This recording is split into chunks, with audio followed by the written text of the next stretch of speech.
So today we're starting a new chapter. It's called polynomials.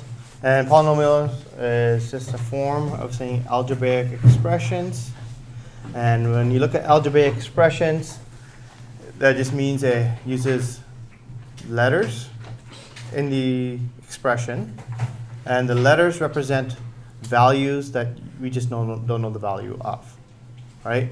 Or variables, okay? So the difference between an expression and an equation is that an equation has equals. So you have something equals another thing, or it could be a number, or it could be another expression. So expression is just one side of a calculation without the equals, okay?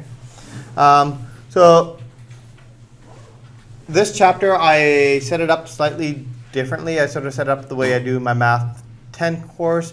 I usually give out a homework booklet when I taught Math 10, and that's what the 2-second booklet is. So we're not going to use the textbook at all for this chapter, right? So at the end of this unit, I'm going to collect that homework booklet, okay? And we'll mark it daily and stuff like that. And at the end, I'll collect it. So please don't lose it, right? If you lose it, you lose all your homework marks, right? And the homework marks will be awarded the same way, all right? Yeah. So this chapter in the textbooks actually covers 2 chapters, chapters 5 and 7. So I'm gonna do them together. I haven't decided if I'm gonna give one test or 2 separate tests, but chapter 6 is sort of disconnected from this. So we're gonna do chapters 5 and 7 from the textbook together. So I'm calling it units 3 and 4. Okay, so let's get started. Okay. So polynomials are a type of algebraic expressions, okay? And they're made up of terms. And you need to be able to tell me how many terms an expression has. And the way you tell how many terms an expression has is by counting how many terms are separated by addition and subtraction symbols. So looking at this right here, we look at how many terms are there separated by those addition and subtraction symbols, right? Yeah, so in this case, we would say this has 3 terms. We have the 3x squared is 1, 2x is another 1, and 7. So this is some terminology you need to know, okay? Now, the number of terms a polynomial has gives it a name. If it only has 1 term, it's called a monomial. For example, 6x squared. If it has 2 terms, like this expression here, it's called a binomial. Okay? If it has 3 terms, like this expression here, so we're separated by a plus sign, 1, 2, 3, it's called a trinomial. Right? Oops. And anything more than 3, we just lump all together and just call them polynomials. Okay? So if it has more than 3, you just say it's a polynomial, generic term. Okay? All right. So let's put some of that to the test. Let's skip, I'm going to kind of jump around the first page a little bit. Looking at this section here, at A, how many terms does A have? 1. All right? And if it has 1 term, what name do we give it, the algebraic expression, Mohit? Monomial. All right? Monomial. So they're all end in meal, and you read the first part of the verb. So mono, bi, tri, meal. Trinomial. Binomial. Yeah. Okay. Next one. David. 2. We're separated by a plus sign. You count it out. 1, 2, 3. Well, there's 1 before, 1 in the middle, 1 at the end. All right? So we have 3 terms there. Okay? And what's a 3-term one called? Trinomial. All right? Okay, try C, D, E, and F. I'll give you, I don't know, 15 seconds here. All right, shouldn't take long. Count how many terms there are. Give me the name. All right.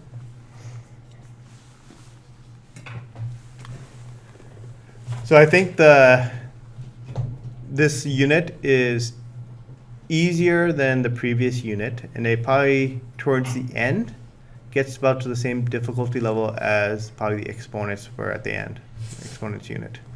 So in terms of difficulty, I think most students tend to do better here. Okay. Okay. Let's go for some of these. Okay. Emmett, could you help me out on C? How many terms do you see? Few. Yeah. And what do we call two terms? Binomial. Binomial. All right, so these terms you have to memorize. Okay, Isaiah, next one. Also 2. Yeah, two terms. 1, 2, and it's called a binomial. Again, David? It has one. One term, and it's called monomial. And I'm go for Braden. That's 3. 3. And it's a trinomial. 1, 2. Oops, that's a little bit off there. 3 and trinomial. Thank you. Nomial. Excellent. Okay. Another way we classify polynomials is by the degree it has. Okay, so another terminology here. So the degree a polynomial has is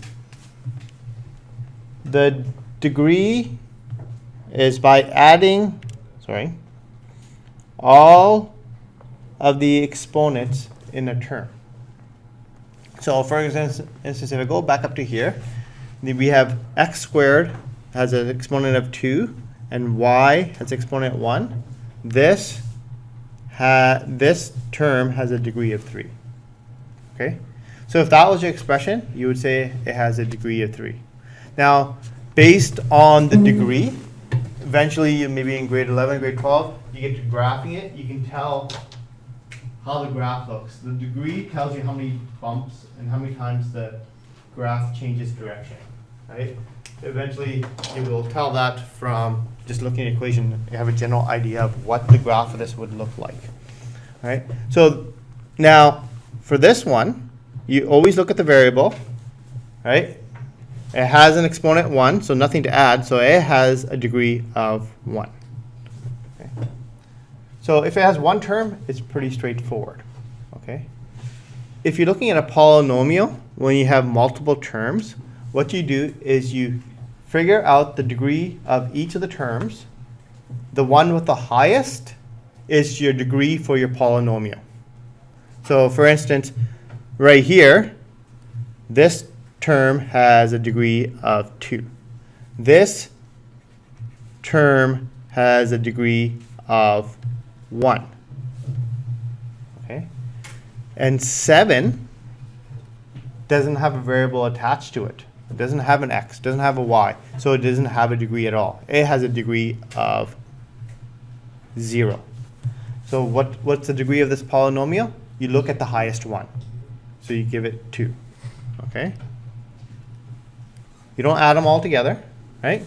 Now if you just had a 12, and if a 12 would be called a constant, anything without a x or y or attached to it, yes, Biman?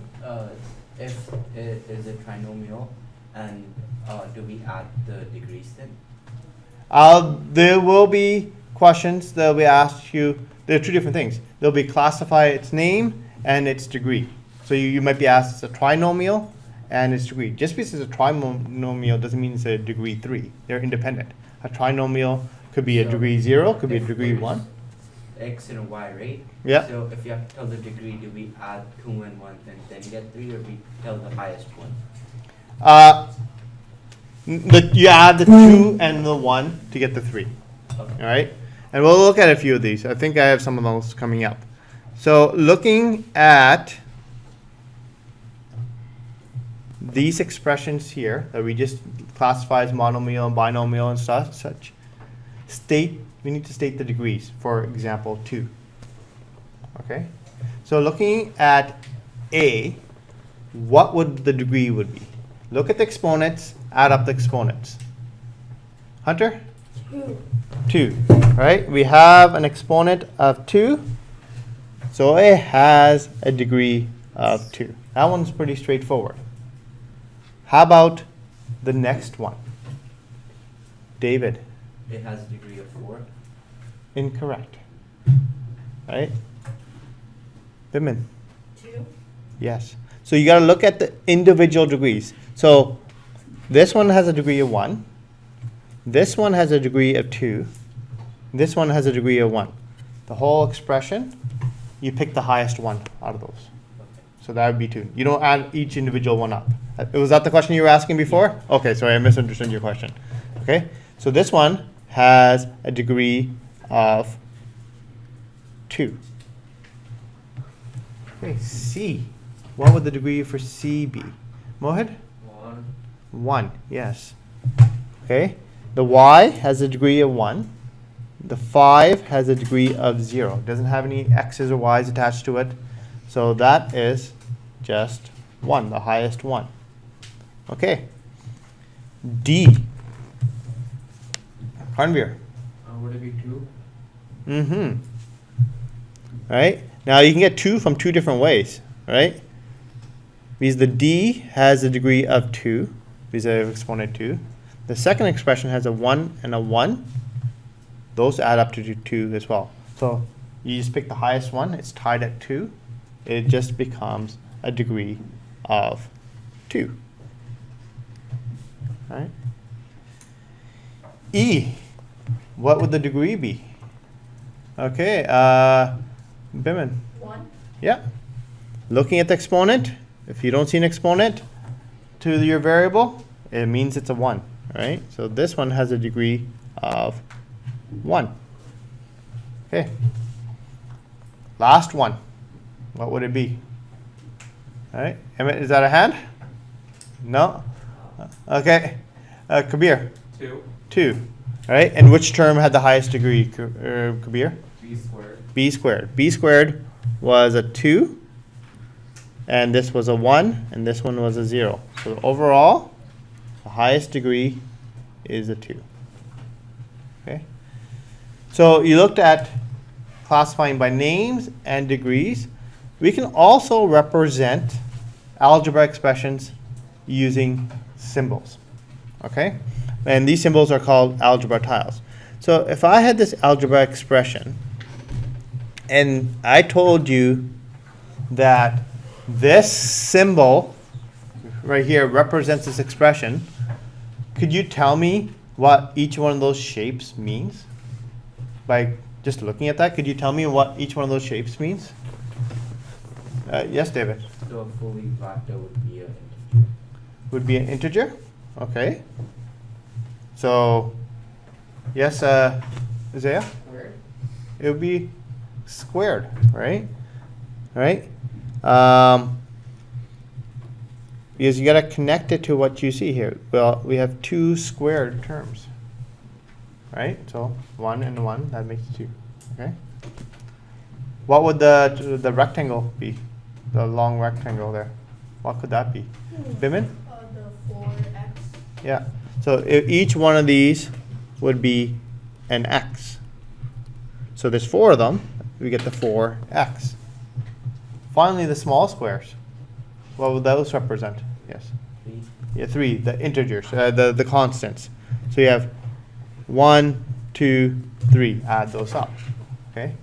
Now, if you notice, some of these pieces are black. Some of these pieces are white. What's the difference between black and white? Why would they be shaded different colors? Isaiah? Positive and negative. So black is positive and white represents negative. Okay? So these kind of questions are used at the beginning of polynomials to help kind of visualize it. I'll use them, but towards the end, we're going to stop using them because they are slower. All right, but you'll see questions with using them, and so you need to be able to translate them. So on the second page, we have a little legend. So black means positive, and white means negative, and the tiles, as we just figure it out. Okay? What goes in my head, I always go, okay, this means square. So that's the big square. X squared is the big square. And the small ones are counting. That's sort of how I figure it out. Okay? So please take a moment, look at the legend, and tell me what expressions would A, B, C, and D represent. So write out the algebra expression for it. Use the x squares and the x's and the 1s to tell me what it would represent. Right?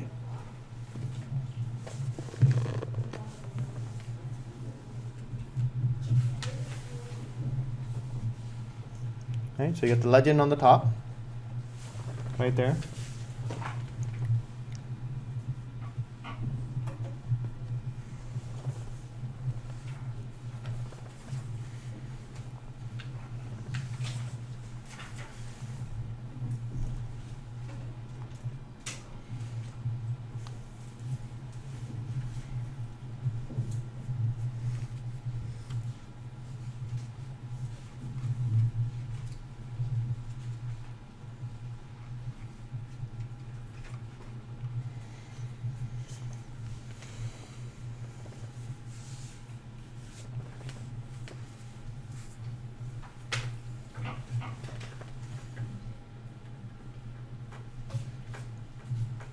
So on a test, I'd give you that legend, right? So you're not required to memorize what's positive, what's negative, right?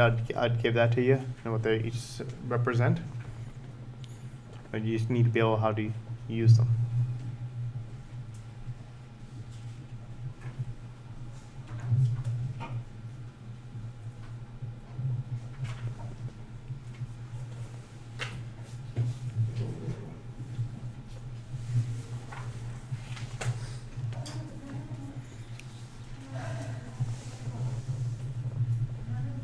Okay.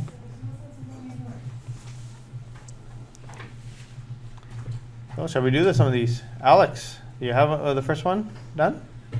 What would the first A represent? Negative 1x plus 3. -1x + 3. This means negative x. This is 1, 1, 1, so that's 3. So -1x + 3. You don't, if it's a 1, you can put it there, or you can just not show the 1, right? We just write down -x + 3. Okay. Conveer, what would the second one represent? Negative 1 squared minus 1x plus 2. So Conveer said -1x squared, did you say? Plus 2. Do people agree or disagree with, oh, he's already got his hand up. I said between minus 1x plus 2. Minus, 1x, not the 1. oh, sorry. Can you repeat the whole thing again? So I didn't hear you correctly.